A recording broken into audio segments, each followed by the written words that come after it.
While 800,000 Rwandans were being murdered in the small country of Rwanda, the rest of the world turned a blind eye. My name is Alea Pindat, and I'm here with Lily Edwards, Gabby Simpkins, and Nirvana Crockett. We investigated the question which international community should have intervened in the Rwandan genocide. Now on. Rwanda is a small country located in Central Africa. It is marked by the orange dot on the map. Rwanda is primarily made up of two large ethnic groups, the Tutsis and the Hutus. Disputes between these two groups broke out over who held control of the government. The Hutus took over the governmental power from the Tutsis and forced the Tutsis into exile. Most Tutsis fled to Uganda, where they formed the Rwandese Patriotic Front, or RPF, which is a group of Tutsi refugees who later invaded Rwanda. At the time of the genocide, Rwanda had a population of roughly 6 million people. This is Rwanda breaking down into the ethnicity breakdowns. So at the most, we have the Hutus at 85%, second, the Tutsis at 14%, and lastly, the Twa at 1%. Now we will move on to the events leading up to the genocide. In 1990, the exiled Tutsis made their return to Rwanda, but many of them were arrested. This led to government-issued massacres against these invading Tutsis in 1992 and 1993. In August of 1993, there was a peace negotiation signed between the Hutus and Tutsis, which then brought anger upon the Hutu militia groups.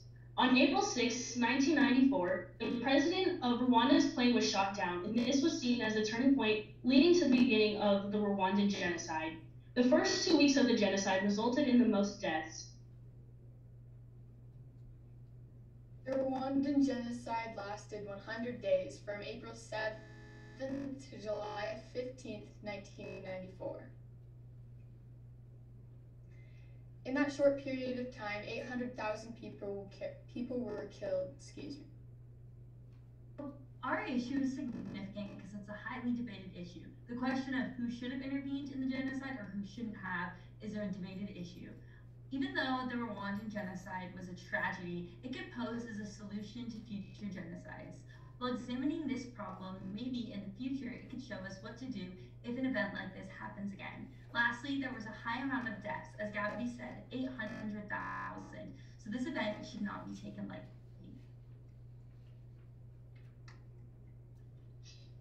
As a group, Alea, Lily, Gabby, and I investigated the question which international community should have intervened in the Rwandan genocide, and we were brought to the resolution that, although Rwanda is an independent nation, the USA should deploy forces quicker or provided financial or military aid to surrounding African countries, while NATO should not have intervened in the Rwandan genocide.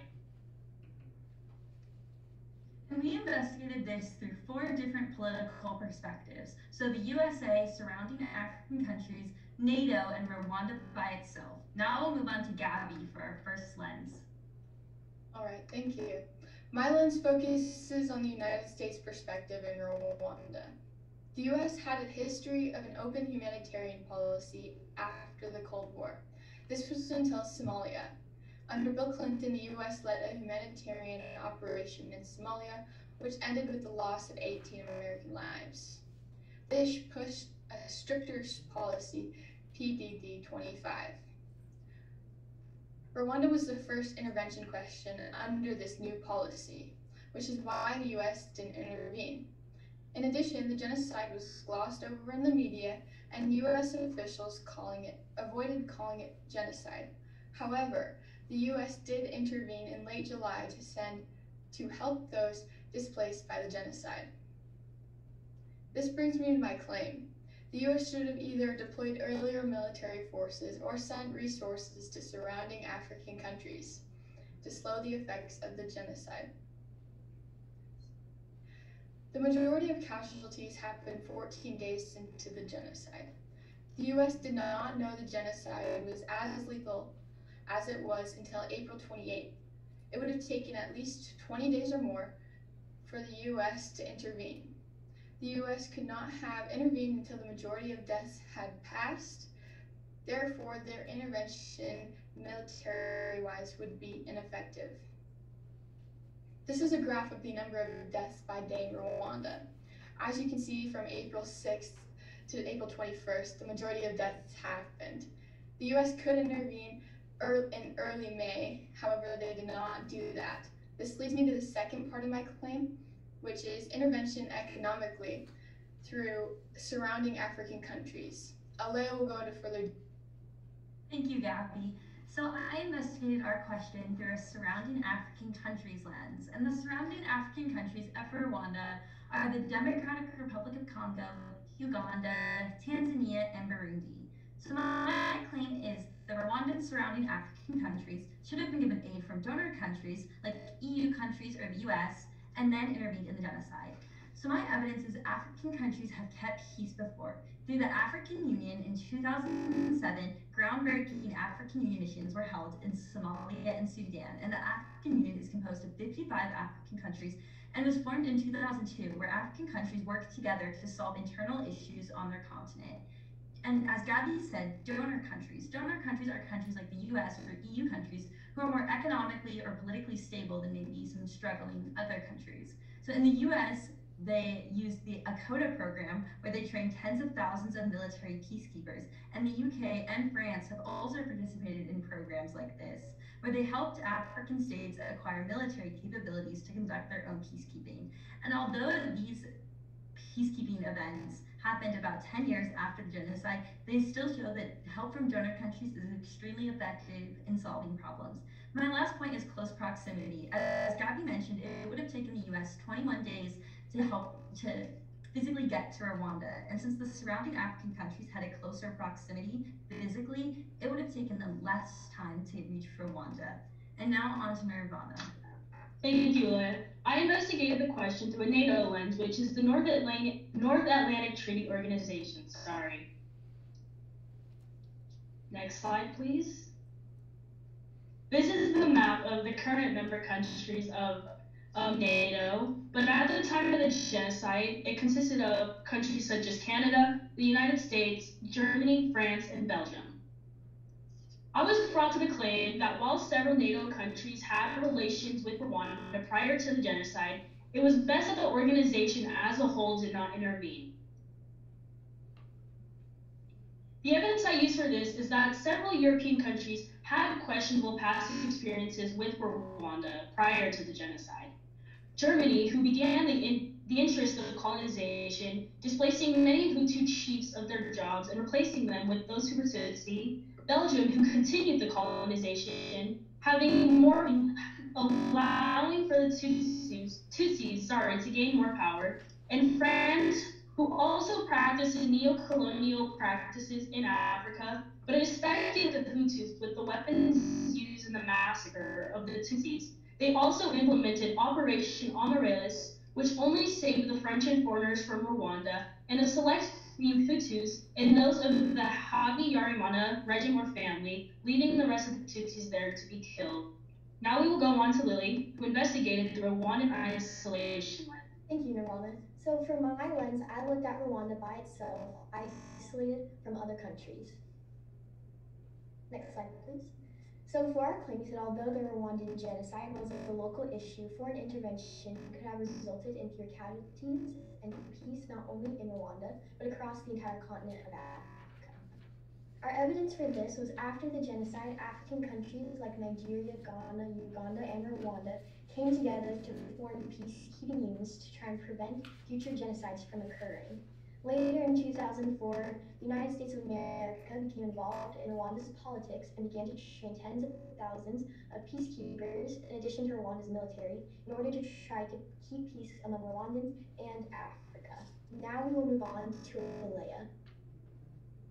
So here's just a chart we made, and it sums up our resolution. So we believe the United States, in cooperation with the bordering or surrounding Rwandan African countries, should have intervened, while NATO and Rwanda by itself should not have intervened. And our limitations are African countries might have been unstable. For example, accepting donor aid, they might not have been able to use it effectively because they were having their own internal problems. There was also insufficient media coverage. For example, European countries and the US left right after the plane crash and the genocide, as Nirvana said. So they have claimed that the rest of the world did not know what was going on, and donor aid would have also taken time to reach the country.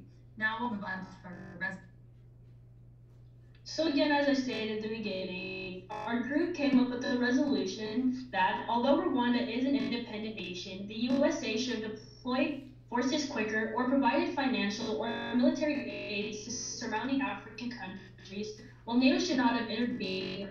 Thank you. All right. Good work, ladies. Very nice. Let me ask you a couple questions to finish up here just to make sure we have it. So let me start off with Lily and ask, was there one particular member of your group or one particular perspective or lens that you decided you really needed to emphasize or include in this presentation? I feel like for our presentation, the lens that had the most impact was Gabby's lens, the United States, because that had a major impact in our revolution, because we originally had it that the United States would send troops over to Rwanda, but then that takes a substantial amount of time, so we changed that to only sending aid to surrounding African countries, which was Alea's lens. Very cool. All right. And then let me jump up to Nirvana here and ask, in what way did you improve your ability to work in a group as a result of this project? There had to be a lot more cooperation as a group and me individually. I know there's been a lot of text between Alea, Gabby, Lily, and I, and there was a lot of FaceTimes, especially before this filming. We actually did a lot of preparation, and there was Google Meets between us and our mentors, and we really got a lot of help from them as well. Yeah, we all, personally, I had to really improve on my skills with communication, just because we all were doing online learning for a period. As you can see, we're all online filming right now. Yeah, it was harder to communicate, but we definitely made the adjustments we needed to, especially me. Well, good, excellent. Okay, nice, Nirvana, thank you. And then we'll do Alea. In what is the way in which your team's resolution altered the way you think about your own individual findings on this issue from your lens?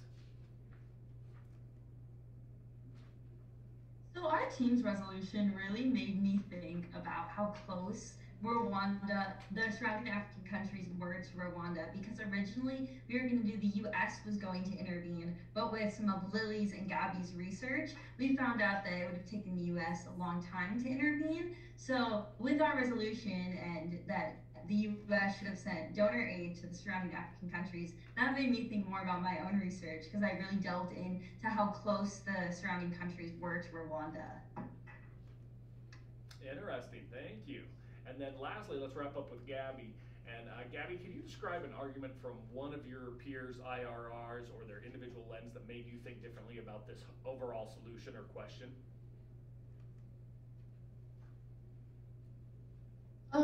So originally my personal claim was only military based.